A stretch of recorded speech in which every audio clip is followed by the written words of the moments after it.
Start.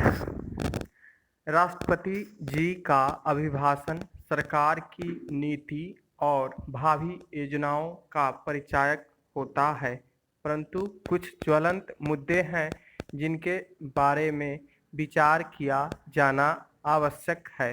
विगत वर्षों में जिस प्रकार से आतंकवाद ने हमें प्रभावित किया है, आतंकवाद जिस प्रकार से सीमा पार से यहाँ आ रहे हैं, उसके बारे में कठोर कानून बनाने की आवश्यकता है। यद्यपि सरकार ने उसके बारे में प्रयत्न किया है और अभी एक कानून बना है, लेकिन इस कानून के कतिपय प्रावधानों में और भी दृढ़ता की आवश्यकता है। आज स्वतः सरकार महसूस कर रही है कि निश्चित रूप से आतंकवाद से लड़ने के लिए हमें एक प्रभावी कानून की आवश्यकता है और इसलिए सरकार ने इस प्रकार का कानून बनाए। हमारे पड़ोसी राज्यों के साथ संबंधों पर मैं अपनी बात कहना चाहूँगा।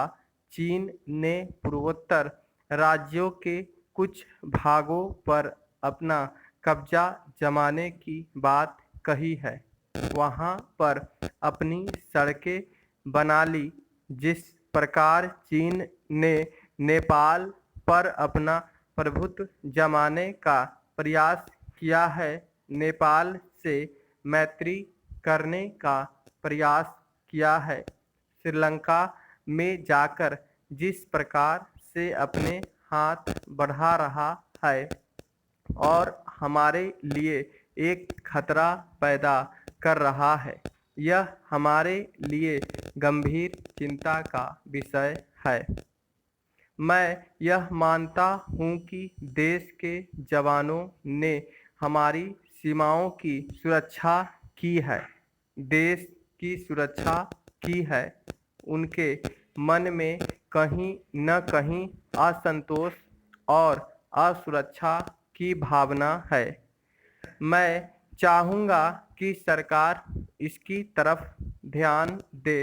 हमारे उत्पादन की निरंतर लागत बढ़ती है, निरंतर खाद्य के दाम बढ़े, बिजली के दाम बढ़े, महंगाई बढ़े, कीटनाशक दवाइयों के दाम बढ़े।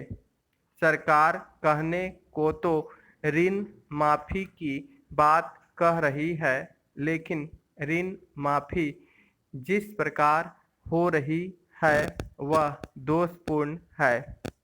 एनडीए सरकार के समय आर्थिक दर लगभग 8.5% थी, जो घटकर आज 6% रह गई है।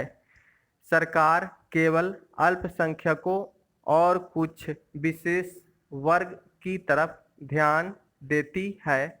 यह देश सबका है और जिसकी आय ठीक नहीं है, जो अत्यंत गरीब है, उस गरीब की तरफ हमारा हाथ बढ़ना चाहिए। विदेशी निवेशों को प्रोत्साहित जरूर करें, लेकिन मैं यह कहना चाहूँगा कि हमारी नीति के अनुरूप हो, वह हमें प्रभावित न करे। हमारे यहाँ पर उद्योग धंधे चौपट न हो। आज न हमारी कोई शिक्षा नीति स्पष्ट है, न आवास नीति है और न चिकित्सा नीति। सरकार के पास योजनाएं तो बहुत है, किंतु उनका क्रियान्वयन नहीं है। राष्ट्रीय ग्रामीण योजना हो, स्वास्थ्य योजना हो, मेरी यही कामना है। माननीय वित्त मंत्री महोदय जी के अथक प्रयासों से आज हमारा देश आर्थिक प्रगति पर अग्रसर है। आर्थिक विकास की ऊंची वृद्धि दर तथा मुद्रास्फीति को नियंत्रित करने के लिए सराहनीय प्रयास किए हैं। विद्यार्थियों के कर्ज माफ एवं पूर्वोत्तर राज्य हिमाचल प्रदेश और उत्तराखंड को इस वर्ष की समाप्ति से पूर्व 1200 करोड़ की अतिरिक्त केंद्रीय सहायता राशि जारी करने का प्रस्ताव पास किया है। देश को निर्धारित समय सीमा में विकसित देश की श्रेणी में पहुंचाने के लिए मानव विकास संसाधन की योजनाओं के लिए अवसंरचना के बारे में गंभीरतापूर्वक सोचना चाहिए। अवसंरचना किसी देश के आर्थिक विकास की बुनियाद होती है। सरकारी तंत्र की दक्षता में सुधार लाने के लिए कारगर कदम उठाए जाने की और अधिक आवश्यकता है। विभिन्न अवसंरचनाओं परियोजनाओं में विदेशी प्रत्यक्ष निवेश की अनुमति देने पर विचार, सड़क और पतन क्षेत्रों में सरकारी निजी भागीदारी को बढ़ाने के साथ साथ अन्य भौतिक आधारभूत परियोजनाओं पर भी ध्यान केंद्रित किया जाना चाहिए। पूंजी बाजार से निधि जुटाने के लिए पूंजी बाजार को और अधिक लचीला बनाने की आवश्यकता है।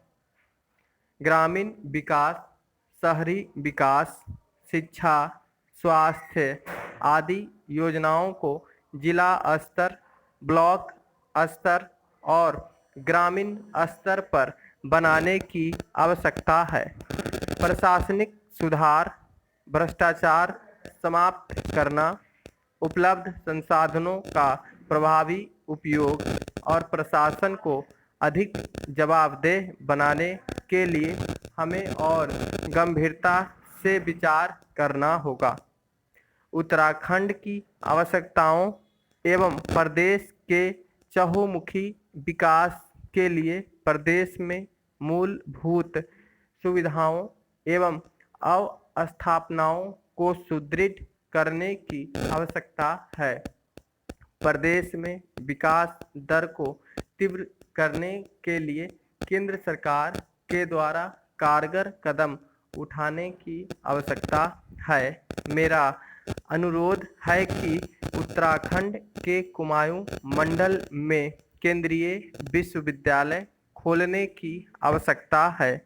उत्तराखंड में महात्मा गांधी नरेगा के तहत सरकार द्वारा भुगतान की जा रही दर को और अधिक बढ़ाने की आवश्यकता है।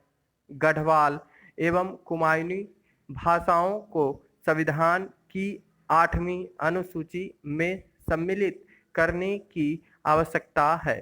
उत्तराखंड में स्थापित होने वाले उद्योगों को वर्ष 2020 तक करों में छूट दी जाए। प्रदेश में स्थापित लघु एवं मध्यम उद्योगों को विशेष प्रोत्साहन दिया जाए। उत्तराखंड में पर्वतीय क्षेत्रों में पेयजल एवं सिंचाई के लिए छोटे छोटे चेक डैम बनाने पर सरकार विचार करे।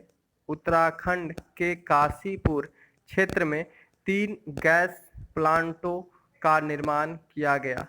मेरा केंद्र सरकार से अनुरोध है कि इन गैस प्लांटों को चालू करने के लिए समुचित गैस जारी की जाए।